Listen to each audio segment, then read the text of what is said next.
सभी छात्र और छात्राओं को दीपावली के पावन पर्व की हार्दिक शुभकामनाएं। नमस्कार भाइयों, दीपावली आप सभी के परिवार वालों को मंगलमय हो। इसी शुभकामना के साथ हम आज की वीडियो प्रारंभ करते हैं। भाइयों, इस वीडियो में हम आपको मैथ्स के क्वेश्चंस बता रहे हैं और जो मैथ के क्वेश्चंस हैं वो उस लेवल के बता रहे हैं कि आपका जो टेस्ट आ रहा है AWA, इसमें बहुत फ़ायदा हो। इससे अलग कोई भी टेस्ट में ये फ़ायदा देगा ही देगा। मैथ के शुरू करते हैं। तो देखिए भाई, आप क्वेश्चन की क्वालिटी देखिए और क्वेश्चन का लेवल भी चेक कीजिए, ठीक है। तो शुरू करते हैं। पहला क्वेश्चन कह रहा है, यदि a तथा b पूर्णांक हो तथा √a b बराबर 8, तो a प्लस b का मान क्या नहीं हो सकता। आप चाहें तो खुद चेक कर सकते हैं, वीडियो को पॉज करके। चलते हैं भाई, शुरू करते हैं। तो देखिए, इसने कहा √a गुणा b बराबर है 8। तो जब इसने ये कहा है कि भाई √a गुणा b बराबर 8 है, तो इसका मतलब क्या होगा। हमें ये अंडर हटाना है, तो हम कह सकते हैं a गुणा b बराबर 64। अगर हम दोनों तरफ का स्क्वायर कर दे तो 64 हो जाएगा भाई ये। अब हमें ऐसी वैल्यू सोचनी है जो a और b की वैल्यू हो सकती है। तो सिंपल सी बात है, अगर हम a बराबर 1 रखें तो b बराबर 64 हो जाएगा। 64 गुणा 1 64।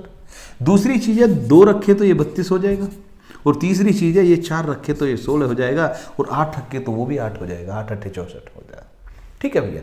अब इस वजह से हमारा a गुणा b का वैल्यू 64 आ गया। अगर इनमें से कोई भी रखते हैं तो इस कंडीशन में हमारा a प्लस बी बनेगा 65 बन रहा है। a प्लस बी बनेगा 34, ये भी बन रहा है 20, ये भी बन रहा है। लेकिन हम 12 नहीं बना सकते। इसने पूछा मान क्या नहीं हो सकता, तो 12 नहीं हो सकता।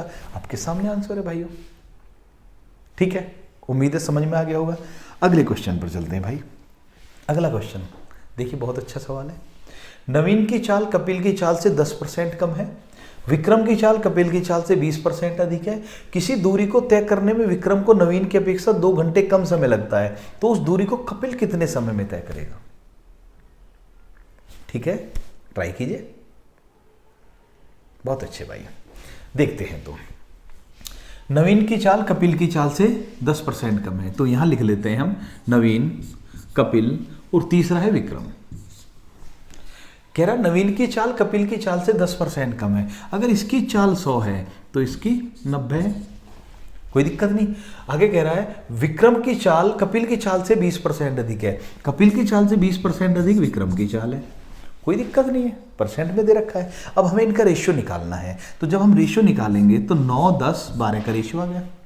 9 10 12। आगे क्या कह रहा है ये, किसी दूरी को तय करने में विक्रम को नवीन की अपेक्षा 2 घंटे कम लगते हैं। विक्रम और नवीन की बात कर रहा है, तो हम इनको यहां से ले आते हैं। नवीन विक्रम, इसकी चाल का अनुपात 9:12।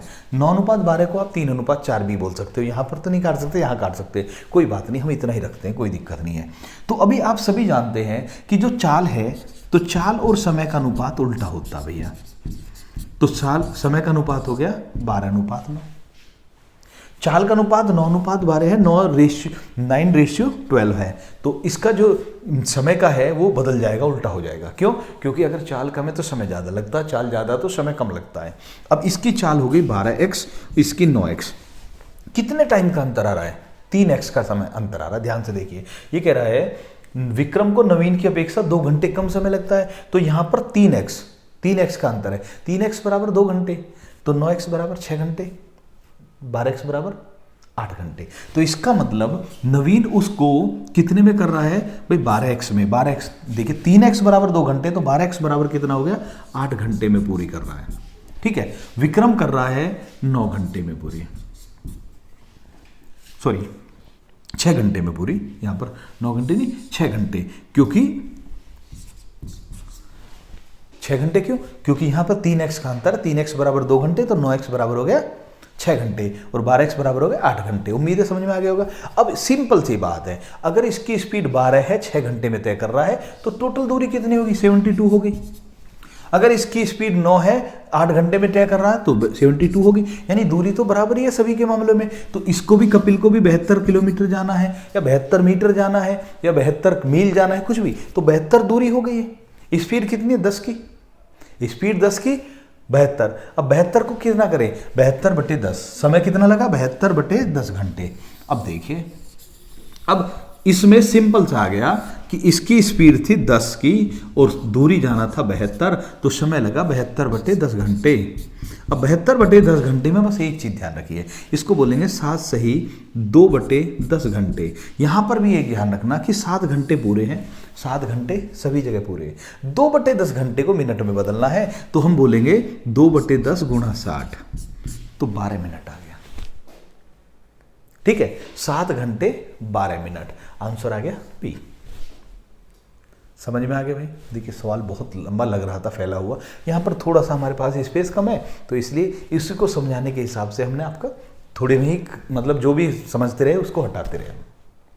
ठीक है, अगर समझ में नहीं आया तो पूरी वीडियो यहाँ से इस सवाल को दोबारा से देख लेना भाई, रिवाइंड करके। आगे बढ़ते हैं, अगला क्वेश्चन है 200 - 198, 196 - 194, 4 - 2 बराबर क्या? ट्राई कीजिए भाई। ओके, देखते हैं भाई। अब देखिए, इसमें जो हमने जो सवाल दिया है, इसमें एक प्लस है, एक माइनस है, एक प्लस है, एक माइनस है। इसको हम बहुत से आराम से भी डायरेक्ट भी बता सकते हैं कि इसका आधा कर दिए 100 आ जाएगा, लेकिन वो क्या है, वो समझ में नहीं आता। एक तो रटना हो गया, और भाई मैथ में रटना नहीं है, थोड़ा सा समझने पर ध्यान दीजिए, क्योंकि समझी हुई चीज़ ही आपको याद रहेगी लंबे टाइम तक। तो देखिए, अब आपको सोचना क्या है कि एक संख्या पॉजिटिव है, एक negative, positive negative plus minus की चल रही है। तो आप ये सोचिए कि दो संख्याएं एक ब्रैकेट के अंदर है, ये अपनी तरफ से सोचिए। ठीक है, अब सिंपल थी, हमने संख्या ली 2, 4, 6, 8, यानी सम संख्याओं को ले रहे 200 तक। तो 200 तक कुल संख्या कितनी हुई? हमारी आंसर आ जाएगा, आप कोई भी बता देगा कि संख्या हुई 100। ठीक है, अब एक ब्रैकेट के अंदर दो संख्या है, तो ब्रैकेट कितने हुए? हम बोल सकते हैं कि ब्रैकेट हुए भैया 50, संख्या हुई 100, ब्रैकेट हुए 50। अब पहले ब्रैकेट में कितना बच रहा? 2, इसमें भी 2, इसमें भी 2, हर एक ब्रैकेट में 2 बचा। तो जब 2 बचा है तो संख्या 50 ब्रैकेट में कितने बचे? 100 बचा, आंसर 100 आ गया। ठीक है, जैसे मैंने बताया, इसका आधा करके भी आंसर आ जाता है, लेकिन वो समझ में नहीं आता, और वो इसलिए भी नहीं करना चाहिए क्योंकि बीच में से आ गया तो सवाल गलत हो जाएगा। समझना चाहिए, और समझने का बहुत आसान तरीका है, जब प्लस माइनस चल रहा है तो ब्रैकेट में, एक ब्रैकेट में दो संख्याएं शामिल कर दिए, सब कुछ समझ में आ जाएगा।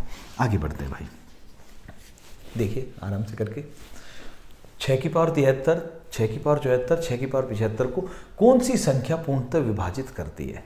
आपके सामने ऑप्शन, आइए ट्राई कर लिए भाई, ट्राई जरूर कीजिए। देखिए, ऐसे सवाल को जब आप करें तो जो सबसे छोटी पावर वाली संख्या उसको कॉमन ले लीजिए। तो 6 की पावर 73 को कॉमन ले लेते हैं हम। बचा क्या? यहाँ कुछ नहीं बचा, 1 बचा, यहाँ बचा 6 की पावर 1, और यहाँ बचा 6 की पावर 2। उम्मीद है ये समझ में आ गया होगा। 6 की पावर 73 गुणा, यहाँ पर बचा कुछ नहीं, 1, जहाँ कुछ नहीं बचता 1, यहाँ पर 6 की पावर 1 बचेगा, यहाँ पर 6 की पावर 2 बचेंगे भाई। क्लियर है? अब क्या करना है, हम बोलेंगे 6 की पावर 73 गुणा, कितना हो गया? 36, 6, 42, 1, 43।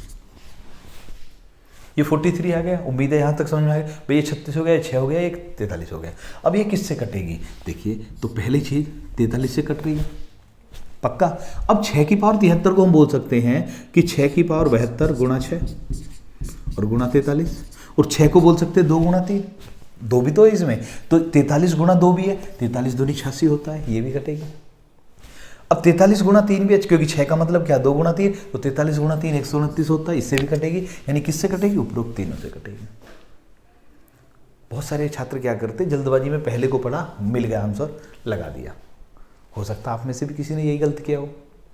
ठीक है, तो इसीलिए मैं बोल रहा हूँ कि जब भी मैं सवाल बता रहा हूँ तो थोड़ा एक बार चेक जरूर कीजिए भाई। अगर एग्जाम हॉल में ऐसे सवाल आ गए, आप सब कुछ जानते हैं, फिर भी फ्री का नंबर चला जाएगा भाई। और ऐसा नंबर हमें फ्री का नंबर नहीं देना है, जिसको जानते हैं वो हमें लेकर रहना है, ये ध्यान रखिए। आगे बढ़ते हैं भाई, आगे सवाल देखिए। 300 से 500 तक की कितनी संख्याएं 17 से विभाजित हो जाती हैं? ट्राई कीजिए भाई। ओके, देखते हैं भाई। देखिए, ऐसे सवाल को क्या करते हैं, बहुत सारे छात्र क्या गलती करते हैं, वो कहते हैं कि इन दोनों को घटा लीजिए 200। अब 200 को 17 से भाग दिया 17 से 11 आंसर आ गया। 200 को 17 से भाग दिया, आंसर 11 आ गया, क्योंकि 11 से मतलब ये कट रहा है। लेकिन आपको बस एक चीज ध्यान रखनी है, मैं जो बोल रहा हूं ये तरीका हो सकता है आपका सवाल ठीक ला दे, आंसर आपका ठीक भी हो सकता है, लेकिन आंसर आपका गलत भी हो सकता है। यानी 50-50 चांस है सवाल के सही होने के और सवाल के गलत होने के। तो इस तरीके को फॉलो नहीं करना आपको। कैसे करना है वो देखते हैं भाई। आपको ये करना है कि ऐसे सवाल में पहले बड़ी संख्या को भाग दीजिए इससे, किससे? 17 से। तो 500 को 17 से भाग देते हैं, ठीक है। 17 दूनी 34, 16 बचा, ओके, ठीक है। 17 निम्मा 153, शेष बच रहा है, उससे कोई मतलब नहीं। हमने 500 को 17 से भाग दिया, 29 बार कट गया। अब 300 को 17 से भाग देते हैं, कितना बच गया? 13 बच गया। 17 सत्ते 119, ठीक है। शेष बच रहा है, उसको कोई नहीं। यहाँ 29 है, यहाँ 17 है। पहले बड़ी संख्या को भाग दीजिए, फिर छोटी को भाग दीजिए और घटा दीजिए। जब इसको घटाएंगे तो कितना आंसर आएगा? 12 आंसर आएगा। सही आंसर 12 ही है, चेक कर सकते हैं। डायरेक्ट करने पर कई बार एक ज़्यादा आ जाता है, कई बार एक कम आ जाता है, कई बार समान आ जाता है। तो 50-50 चांस होता है उसका तो सही निकलने का। अगर हम इसको डायरेक्ट घटाएं तो आपका सही तरीका ये, पहले बड़ी संख्या को भाग दीजिए फिर छोटी को। अगर कभी ऐसा हो रहा है तो छोटी से एक कम को 299 को भाग देना चाहिए, ऐसे भी, ठीक है। आगे बढ़ते हैं भैया। अगर ये भी कट जाए तो आगे देखते हैं। दो क्रमागत विषम संख्याओं के वर्गों का अंतर 144 है, तो बड़ी संख्या बताइए। ट्राई कीजिए भाई। ओके, देखते हैं। दो क्रमागत विषम संख्या है, देखिए उनके वर्गों का अंतर कितना है? 144 है। अब देखिए, क्योंकि क्रमागत विषम है तो इसका मतलब दोनों संख्याओं में कितने का अंतर है? 2 का अंतर है। इतना तो सभी जानते हैं, a माइनस बी बराबर 2। अब a square minus B square 144 है, तो हम इसको ये भी तो बोल सकते हैं कि a plus B, a minus B बराबर 144। और हमें ये पता है कि a माइनस बी 2 है, तो a माइनस बी की जगह हम क्या रख सकते हैं? यहाँ पर इसकी जगह हम 2 रख सकते हैं। अब ये जो हमारा 2 है, इसको इधर ले जाएं तो हमें पता चल गया a प्लस बी बराबर 144/2, कितना आ गया? 72। तो अब हमें पता चल गया a प्लस बी कितना है? 72 है। और जब ऐसा सवाल आ जाए a minus B, a plus B पता है, तो इन दोनों को अगर जोड़कर आधा करेंगे तो बड़ी संख्या मिलेगी, और इनको घटाकर आधा करेंगे तो छोटी संख्या मिलेगी। तो अभी हमसे पूछ रहा है बड़ी संख्या, तो 72 और 2 जोड़े 74, 74 का आधा 37, आंसर 37 आ गया। 37 और 35 दो संख्याएं हैं, दो क्रमागत भी हैं, वर्गों में 144 का अंतर भी है, ठीक है। बाकी तो अगर समझ में नहीं तो इसको सोल्व कर लीजिए भाई। एक काम कर लेते हैं, दोनों को जोड़ा तो a और a 2a, b और b को जोड़ा तो 0 हो गया, बराबर कितना हो गया? 74। तो 2a इक्वल टू 74 है, तो इक्वल टू 37 आ गया, ठीक है। आगे बढ़ते हैं भाई। क्वेश्चन नंबर 7 को देखिए ध्यान से। वह छोटी से छोटी कौन सी संख्या है जिसमें 11 घटाने पर प्राप्त संख्या 3, 5, 6, 8 से में से प्रत्येक से पूर्णतः विभक्त हो जाए? ट्राई कीजिए। ओके, देखिए अब इस सवाल में महत्वपूर्ण बात क्या है, हमें लेनी है वह छोटी से छोटी संख्या a जिसमें से 11 घटाएं। वह छोटी से छोटी संख्या कौन जिसमें से 11 घटाएं तो प्राप्त संख्या इनसे कटनी चाहिए। अब इनसे कटने का मतलब है इनका एलसीएम होना चाहिए, ये बराबर इनका एलसीएम, और इनका एलसीएम कितना? 120 होना चाहिए भाई। 3, 5, 6, 8 का एलसीएम क्या? 120 है। तो a माइनस 11 बराबर 120, तो a बराबर कितना आ जाएगा? 131 आएगा, 109 नहीं आएगा, 131 आएगा, ठीक है। अब 131 में से अगर हम 11 घटा देंगे तो ये इन सभी संख्याओं से कट जाएगा, क्योंकि 120 बचेगा, ठीक है। आगे बढ़ते हैं भाइयों, अगले सवाल पर आ जाते हैं। अगला क्वेश्चन देखिए। एक चुनाव में 2 उम्मीदवार थे, उनमें से एक उम्मीदवार को 44% वोट मिले और वह 1800 वोटों से हार गया। उस चुनाव में कुल वोटों की संख्या कितनी है? कितने वोट पड़े? ट्राई कीजिए, ठीक है भाइयों। इसको देखते हैं। ये कह रहा है एक चुनाव में 2 ही उम्मीदवार थे। मान लिया एक उम्मीदवार था A, दूसरा था B। उनमें से एक उम्मीदवार को 44% वोट मिले। जब इसको 44 मिले तो इसको कितने मिले होंगे? 56%। भाई बताइए, क्लियर है? क्योंकि 2 ही उम्मीदवार है तो जितने वोट डाले गए उसमें से इसको 44% मिले तो इसको 56% मिले। यानी हार और जीत का अंतर कितने परसेंट का रहा? 12%। 56 और 44 में 12% का अंतर है। 12% के अंतर से हार जीत हुई है। और यहाँ क्या कह रहा है? 1800 वोटों से हार गया। एक 1800 से हार गया, दूसरे को कहेंगे 1800 से जीत गया। तो ये जो 12% है ये 1800 के बराबर हुआ या नहीं हुआ? क्योंकि हार जीत का अंतर यहाँ 12% है और वहाँ हार जीत का अंतर 1800 वोट दिखा रहा है। तो 12% 1800 हो गया। तो 1% कितना हो गया भाई? 1% हो गया 1800 बटे 12। तो आंसर आ गया 150। जब 1% 150 है तो अब क्या है, हमें बताना कुल वोट। कुल वोट कितने होंगे? 100%। जब 1% 150 तो 100% कितना हो गया? 15,000 हो गया। आंसर सीधा था। ठीक है भाइयों, क्लियर हुआ? बहुत बढ़िया भाइयों, आगे बढ़ते हैं। किसी वर्ग का परिमाप 1 सेंटीमीटर तो उसका क्षेत्रफल कितना होगा? देखिए भाई आराम से,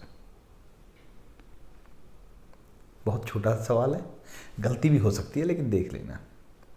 ठीक है, अब ये क्या कह रहा है? किसी वर्ग का परिमाप 1 सेंटीमीटर है, यानी ये जो 4 भुजाएं होती हैं वर्ग की, चारों भुजा बराबर होती हैं, तो परिमाप होता 4a बराबर 1। तो a बराबर कितना होगा? 1/4, यानी कि 0.25 सेंटीमीटर हो गया ना इसकी एक भुजा। और पूछ रहा है उसका क्षेत्रफल। तो क्षेत्रफल क्या होता है? क्षेत्रफल होता है भैया a का स्क्वायर। तो यानी कि 0.25 का स्क्वायर, तो कितना हो गया? 0.0625। इसका आंसर आ गया भैया। आंसर क्या है? ऑप्शन कौन सा है? Option B. ठीक है, आगे बढ़ते हैं भाई। क्वेश्चन नंबर 10 पर आ जाते हैं। देखिए ध्यान से, किसी टेस्ट में 900 छात्रों ने हिस्सा लिया। टेस्ट में जितने छात्र फेल हुए उतने ही प्रतिशत छात्र पास हुए। तो टेस्ट में फेल छात्रों की संख्या कितनी थी? ट्राई कीजिए भाई, देख कर कीजिए। बहुत अच्छा सवाल है। लैंग्वेज पर ध्यान देंगे, बहुत आसान है। लैंग्वेज पर ध्यान नहीं देंगे तो या तो गलत करेंगे या होगा ही नहीं। ठीक है भाइयों, देखते हैं। किसी टेस्ट में 900 छात्रों ने हिस्सा लिया। टेस्ट में जितने छात्र फेल हुए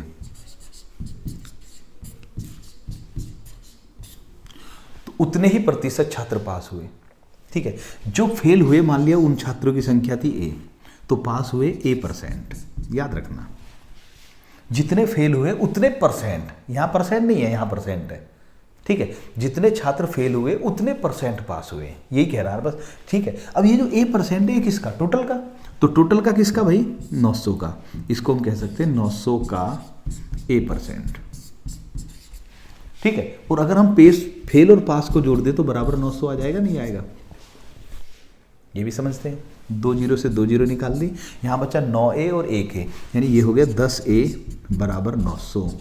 तो a बराबर कितना आ गया? 90। पूछ क्या रहा है वो देखिए, फेल छात्रों की संख्या कितनी थी? फेल छात्र थे a बराबर 90। आंसर आ गया डी। उम्मीद है समझ में आ गया होगा। लैंग्वेज पर ध्यान दीजिए, आराम से हो जाएगा सवाल। ठीक है भाइयों, आगे बढ़ते हैं। हाँ जी, 11वां क्वेश्चन। एक वस्तु को 480 रुपये में खरीदा गया, उसे कितने रुपए में बेचे कि विक्रय मूल्य का 25% लाभ हो? कीजिए भाइयों। ठीक है भाइयों, अब इसमें क्या है कि अगर आप ये कर रहे हैं, ऑप्शन सी गलत कर रहे हैं। अगर आप ऑप्शन सी कर रहे हैं तो गलत कर रहे हैं। क्यों गलत कर रहे हैं? कि इसमें जो ध्यान रखने वाली बात है, कितने में बेचे कि विक्रय मूल्य का 25% लाभ। जो लाभ चाहिए वो विक्रय मूल्य पर चाहिए, क्रय मूल्य पर नहीं चाहिए। एसपी पर चाहिए, सीपी पर नहीं चाहिए। तो आ जाते हैं, मान लिया अब इसका क्रय मूल्य कितना है? 480। विक्रय कितना है? पता नहीं, विक्रय मूल्य तो पूछा है, तो विक्रय मूल्य मान लिया V है। तो लाभ कितना है? लाभ है विक्रय मूल्य का 25%, यानी V का 25%, यानी V/4। V गुणा 25/100 करेंगे तो V/4 आ गया। ये इतने का क्रय मूल्य है, इतने का विक्रय मूल्य, इतने का लाभ है। अब देखिए, अगर ये सभी जानते हैं विक्रय में से लाभ को निकाल दे तो विक्रय मूल्य बचता है, विक्रय में से लाभ को माइनस कर दे तो क्रय मूल्य बचता है, विक्रय में से लाभ घटा दिया तो क्रय मूल्य बचेगा। तो हमारा 480 बराबर कितना हो गया? 4V माइनस 1V कितना हो गया? 3V/4। ठीक है, 4 की गुणा करी 4V, 1 घटाया 3V, 3V/4 आ गया 480। तो V कितना हो गया? V हो गया 480 गुणा 4/3, 640 रुपये। ठीक है, उम्मीद है समझ में आ गया होगा। इसको और भी तरीके से किया जा सकता है, लेकिन द बेस्ट तरीका यही है, क्योंकि इसमें फिर सवाल बदलेगा तो आपको बार बार रूल बदलने की जरूरत नहीं है। बेसिक समझ में आ गया तो इसको कितना भी बढ़ा लीजिए। ऐसा नहीं कि एक पर्टिकुलर सवाल के लिए आप एक नई ट्रिक लाएं, ऐसा वो गलत होता है तरीका। आप एक बेसिक समझ में आ गया, ठीक है भैया, अब आप इससे 10 तरह के सवाल कर सकते हो। ठीक है, आगे बढ़ते हैं भाइयों, अगला क्वेश्चन देखते हैं। अक्षय ने एक वस्तु 1000 रुपये में खरीदी, 1100 रुपये में बेच दी। फिर वही वस्तु 1200 में खरीदी, 1300 रुपये में बेच दी। पूरे सौदे में अक्षय को कितने रुपए का लाभ हुआ?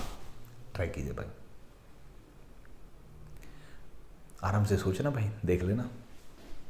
ओके, ठीक है भैया, तो इस सवाल का आंसर है 200 रुपये का लाभ। बहुत सारे इसको इधर उधर कर रहे होंगे तो 200 रुपये का लाभ हुआ है। अब बहुत से कहेंगे जी ये क्या है, तो ये जो कंफ्यूज कर रहा है वो कह रहा है वही वस्तु खरीदी है। आप एक सोच कर देखो कि दूसरी वस्तु खरीदता तो क्या होता। मान लिया एक वस्तु 1000 में खरीदी, 1100 में बेच दी, तो 100 रुपये कमा लिए उसने, 100 रुपये कमा लिए। फिर 1200 में खरीद रहा है, 1300 में बेच रहा है, तो 100 रुपये यहाँ कमा लिए, 100 पहले सौदे में, 100 दूसरे में कमा लिए, टोटल 200 रुपये का कमाई होगी। ठीक है, अगर इसको ज़्यादा गहराई से सोचेंगे तो गलत कर देंगे। ठीक, हालांकि कहोगे तो ये सिद्ध भी हो जाता है आराम से, कोई दिक्कत नहीं है। आगे बढ़ते हैं भाई, देखिए सवाल देखिए। ओके भाई, चलिए पढ़कर देते। पिता की आयु उसके 2 पुत्रों की आयु के योग से 4 गुणी है। 2 वर्ष बाद पिता की आयु उसके दोनों पुत्रों की आयु के योग से 3 गुणी होगी। तो पिता की वर्तमान आयु कितने वर्ष है? ठीक है, देखते हैं भाई। अब देखिए इस सवाल में यहां पर हम पिता और यहां पर 2 पुत्रों की आयु का योग लिखेंगे। 2 पुत्र हैं जिनकी आयु का टोटल है, योग है, यानी सम है। कैसे? पिता की आयु उसके 2 पुत्रों की आयु से 4 गुणी है। तो अगर पुत्रों की आयु का योग a है तो पिता की आयु कितनी है? 4a है। पिता की आयु पुत्रों की आयु के योग से 4 गुणी है। 2 वर्ष बाद पिता की आयु, 2 वर्ष बाद पिता की आयु कितनी होगी? इसमें 2 साल बढ़ जाएंगे और पुत्रों की आयु में 4 साल बढ़ेंगे। क्यों? क्योंकि दोनों पुत्रों की आयु 2-2 साल बढ़ी, एक की 2 बढ़ी, दूसरे की 2 बढ़ी, टोटल कितना बढ़ गया? 4 बढ़ेगा। बस ये चीज़ ध्यान रखनी है इसमें। 2 साल बाद पिता की आयु 2 साल बढ़ेगी, लेकिन दोनों पुत्रों की आयु का योग तो 4 बढ़ जाएगा ना, क्योंकि पहले की भी 4 बढ़ेगी, दूसरे की भी 2 बढ़ेगी, दूसरे की भी 2 बढ़ेगी, तो टोटल 4 बढ़ जाएगी। ठीक है, अब ये क्या कह रहा है? 2 वर्ष बाद पिता की आयु उसके दोनों पुत्रों की आयु से 3 गुणी है। ये 3 गुणी है, ये 1 गुणी है। पिता की आयु 3 गुणी, जैसा सवाल ने कहा, तो हम क्या करते हैं? पहले 3 गुणा, बाद में 1 गुणा। अब अंदर से अंदर, बाहर से बाहर गुणा करिए, बड़े आराम से सवाल हो जाएगा। तो इसको बोलते हैं 4a + 2 बराबर 3a + 12। ठीक है, इसको इधर लाइए, इसको इधर लाइए, तो a बराबर आ गया 10। जब a बराबर 10 तो 4a बराबर 40। पिता की वर्तमान आयु तो 40 होगी, क्योंकि ऊपर तो वर्तमान लिखा हुआ। a बराबर 10, 4a बराबर 40, पिता की आयु है 40। आप यहाँ चाहे तो वर्तमान लिख सकते, देख लीजिए ये क्या कह रहा है? पिता की आयु उसके 2 पुत्रों की आयु योग से 4 गुना है का मतलब वर्तमान होता भाई। ठीक है, तो वर्तमान ये है, ये भी ध्यान रखना कौन सी पूछी गई है। आगे बढ़े भाई, अगले सवाल को देखते हैं। 3 पथिकों में से अमित के पास, पथिक मतलब जो रास्ते में चल रहे हैं, 3 दोस्त जा रहे रास्ते में, या 3 अनजान व्यक्ति जा रहे रास्ते में। अमित के पास 6 रोटी और दीपक के पास 4 रोटी हैं, जबकि सोनू के पास एक भी रोटी नहीं है। तीनों ने बराबर रोटियां खा ली, तो बदले में सोनू ने 60 रुपए दिए, उनमें से अमित को कितने रुपए मिलेंगे? ट्राई कीजिए भाई। तीनों ने बराबर रोटी खाई है, सोनू ने 60 रुपए बदले में दिए हैं रोटी खाने के, तो बदले में अमित को कितने रुपए मिलेंगे? देखिए, ठीक है भाई, अगर आप 36 कर रहे हैं तो गलत है भाई, 24 कर रहे हैं तो भी गलत है। क्यों गलत है उस पर देखिए। अब 3 पथिक हैं, अमित के पास कितनी रोटी थी? 6 रोटी, और दूसरा दीपक के पास कितनी है? 4, और सोनू के पास रोटी कोई नहीं है। ठीक है, अब ये तीनों बराबर कर रहे हैं, तो देखिए यहाँ पर 10 संख्या हमने जानबूझकर ऐसी दी जिसको तिहाई करने में दिक्कत आएगी। 3 सही 1/3, 3 सही 1/3, 3 सही 1/3, 3 जगह करना पड़ेगा। तो आप क्यों ना, क्योंकि आपको 3 हिस्से करने हैं बराबर बराबर, तो आप रोटी की जगह ये सोचिए कि एक रोटी में 3 टुकड़े बन रहे हैं, 3 हिस्से बराबर कर रहे हैं, तो 3 टुकड़े बन रहे हैं। तो 6 रोटी का मतलब है इसके पास 18 टुकड़े हैं, और इसके पास 12 टुकड़े हैं, इसके पास कोई टुकड़ा नहीं है रोटी का। ठीक है, हमने रोटी के बजाय टुकड़े में सोचना शुरू कर दिया। एक रोटी 3, क्योंकि 3 देखिए जनरली ऐसे सवालों में सारी रोटी साइज बराबर मानी जाएगी, तो एक रोटी में 3 टुकड़े हैं, तो इसके पास 18 टुकड़े, इसके पास 12 टुकड़े, इसके पास कोई नहीं। अब देखिए होगा क्या कि टोटल कितने टुकड़े हैं? 30, अब 30 को 3 बराबर हिस्सों में, क्योंकि कह रहा तीनों ने बराबर बराबर रोटी खाई, बराबर में बांट सकते हैं, तो बराबर बांटेंगे तो 30 में से तीनों को बराबर बांटना 10-10 चाहिए। अब इसको 10 चाहिए, अब इसके पास 18 हैं, तो ये कितने देगा इसको? 8 टुकड़े, और ये कितने देगा? 2 टुकड़े। तो इसने 8 टुकड़े दिए, इसने 2 टुकड़े दिए, तो जो 60 रुपये मिले वो 10 टुकड़ों के लिए, यानी एक टुकड़ा कितने रुपए का? 6 रुपये का। तो 8 टुकड़े 48 रुपये के, अमित को 48 रुपये मिलेंगे। 2 टुकड़े कितने के? 12 रुपये के, दीपक को 12 रुपये मिलेंगे। आंसर आ गया सी, 48 रुपये। समझ में आ गया भाई? इसने 8 टुकड़े इसको दे दिए, इसके पास 10 हो गए, 2 इसने दे दिए, इसके पास भी 10, इसके पास भी 10, इसके पास भी 10। अब जिसने 8 टुकड़े दिए हैं तो, और इसने 2 टुकड़े दिए हैं, तो 10 टुकड़ों के बदले में उसने कितना दिया? 60 रुपये का पेमेंट किया। अब 60 रुपये में से इसने 8 टुकड़े, इसने 2, तो इसको ज़्यादा मिलेगा। कितना मिलेगा? 10 टुकड़े 60 रुपये, एक टुकड़ा 6 रुपये, 8 टुकड़े 48 रुपये। सिंपल सा आंसर। ठीक है भाई, बहुत आसान सवाल है, लेकिन ये भी पक्का है कि ज़्यादातर छात्र इसको शुरू में पढ़ेंगे, गलत कर देंगे। ठीक है, आगे बढ़ते हैं भाइयों, अगले क्वेश्चन पर आते हैं।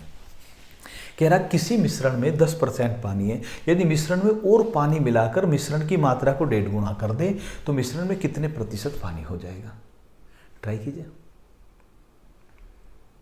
ओके, देखिए भाई, अभी देखिए किसी मिश्रण है, मान लीजिए मिश्रण है और इसमें पानी है। किसी मिश्रण में 10% पानी है, मिश्रण है 100, पानी है 10। अब क्या कह रहा है? यदि मिश्रण में और पानी मिलाकर मिश्रण की मात्रा को 1.5 गुना कर दे।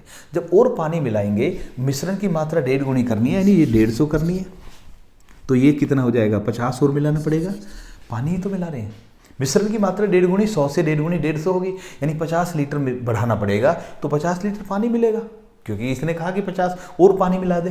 तो अगर ये कहता कि समान मात्रा में दूध और पानी मिलाकर 1.5 गुना कर दे तो 25 दूध मिलता, 25 पानी मिलता। अब इसने कहा और पानी मिलाकर मिश्रण की मात्रा को 1.5 गुना कर दे, मिश्रण हो गया 150, ये हो गया 60। तो 150 का कितना परसेंट 60 होता है? 40%। आंसर आ गया 40%। अभी बताना, 150 का मिश्रण में 60 पानी है, 150 मिश्रण है 60 पानी है, कितने परसेंट है? 40% है। ठीक है, आगे बढ़ते हैं भाई अगले क्वेश्चन पर। देखिए ध्यान से, कितने प्रतिशत वार्षिक साधारण ब्याज की दर से 5 वर्ष के मिश्रधन और मूलधन में 3:2 का अनुपात होगा? ठीक भाई, अगर ऐसा कभी सवाल आ जाए कि जहां पर अनुपात दे रखा है, रुपए का कहीं पूरे सवाल में कहीं जिक्र नहीं है, रुपए नहीं दे रखे, वर्ष दे रखा है और परसेंट पूछ रहा है, तो जितना अनुपात है उतने ही रुपए मान लो। मिश्रधन मूलधन, मिश्रधन 3 रुपये, मूलधन 2 रुपये, मिश्रधन 3 रुपये, मूलधन 2 रुपये, तो ब्याज कितना? 1 रुपया। अब सभी जानते हैं कि साधन ब्याज वाले में ब्याज बराबर क्या होता है? मूलधन गुणा दर गुणा समय बटे 100। इतना तो सभी जानते हैं। अब 3 रुपये मिश्रधन है, 2 रुपये मूलधन है, तो ब्याज है 1 रुपया।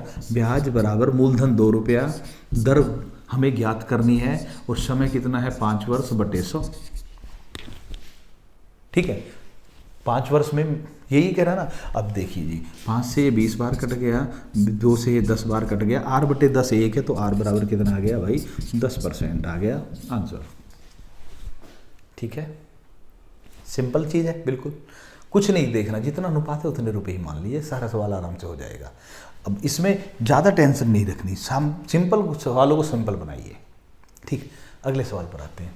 एक व्यक्ति ने 75,000 रुपये 20% वार्षिक चक्रवृद्धि ब्याज की दर पर उधार लिए। उसने पहले वर्ष के अंत में 40,000 रुपये और दूसरे वर्ष के अंत में 30,000 रुपये लौटा भी दिए, बीच बीच में लौटा रहा है। तीसरे वर्ष के अंत में उसे कितने रुपये लौटाने पड़ेंगे? ट्राई कीजिए भाई। ओके, देखते हैं भाई, कितने रुपये उधार लिए? 75,000। ठीक है, कितने दर पर? 20% पर। तो पहले साल जो ब्याज लगेगा वो 75,000 पर लगेगा। अब 75,000 का 20% होता 15,000 रुपये। 15,000 रुपये ब्याज लगा तो टोटल हो गए 90,000 रुपये। मूलधन ये, ब्याज ये, 90,000 रुपये हो गए एक साल में। ठीक है भाई, 75,000 का 20% मुझे नहीं बता सकते, 20% मतलब 5वां भाग होता है, 5 से भाग दिया 15,000, तो मूलधन हो गया 90,000। ठीक है, इसमें से उसने कितने लौटा दिए? 40,000 लौटा दिए। जब 40,000 चले गए तो बाकी कितने बचे उस पर? अब 50,000 का बकाया रह गया। अब इस 50,000 पर ब्याज लगेगा, क्योंकि एक साल बाद 40,000 तो लौटा दिए उसने, 50,000 पर ब्याज लगा 20%, इसका 20% बन रहा है 10,000 रुपये। अब टोटल हो गए 60,000 रुपये। इसमें से 30,000 लौटा दिए, बच कितने गए? 30,000 ही बच गए। अब 30,000 लौटाए तो 30,000 बच गए। अच्छा, तीसरे वर्ष के अंदर उसे कितने रुपए लौटाने पड़ेंगे? अब 30,000 पर ब्याज लगेगा। 30,000 पर जो ब्याज लगेगा 20%, वो लगेगा 6,000 रुपये। 6,000 रुपये ब्याज हुआ, बचा हुआ था ये 6,000 ब्याज और लग गया, टोटल कितना देना? 36,000 रुपये आ गया भाई आंसर। ठीक है, कितने रुपए देने? 36,000 रुपये टोटल लौटाएगा, हिसाब बराबर हो जाएगा। आगे चलते हैं भाइयों, अगला सवाल है, देखिए ए की क्षमता बी की क्षमता से 40% अधिक है। ए किसी काम को बी से 8 दिन पहले समाप्त कर लेता है, तो उस काम को करने में बी को कितने दिन का समय लगेगा? देखिए आराम से, मैं बार बार बोल रहा हूँ, वीडियो पॉज कीजिए, खुद करने की कोशिश कीजिए। जब आप खुद करके देखते तो पता चलता कि हम कहाँ पर गलती कर रहे थे। अगर टीचर ही यहाँ पर करते रहेंगे तो आपको कुछ समझ में नहीं आएगा। पहले आप सवाल को खुद कीजिए, फिर अगर गलत हो रहा है तो फिर समझ में आएगा कि मैंने गलती कौन सी की है। छोटी गलती, माइनर गलती जो होती है वो तभी से पकड़ में आती है, तो इसलिए खुद करके देखना चाहिए।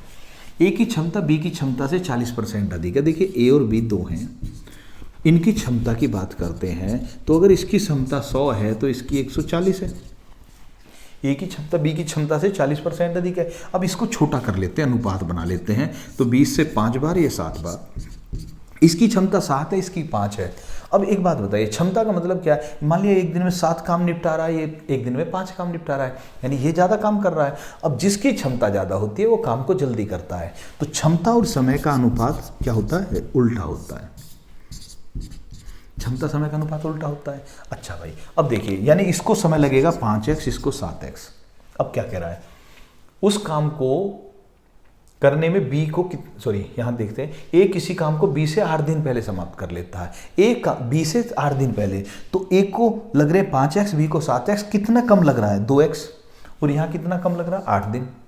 2x बराबर 8 दिन, तो 1x बराबर 4 दिन। जब 1x बराबर 4 दिन, तो 5x बराबर 20 दिन और 7x बराबर 28 दिन। किसका पूछ रहा है? बी को कितने दिन लगे? 28 दिन लगे। आंसर सी आ गया। मैंने क्या बताया? क्षमता लिखिए परसेंट में, उसका अनुपात निकालिए। अनुपात को पलटेंगे, क्योंकि क्षमता जिसकी ज़्यादा है वो काम को जल्दी करेगा, कम समय लगेगा, और जिसकी क्षमता भाइयों कम है उसको काम को करने में ज़्यादा समय लगेगा। इसीलिए क्षमता और समय का अनुपात उल्टा होता है। ठीक है, अगले सवाल पर आते हैं भाई।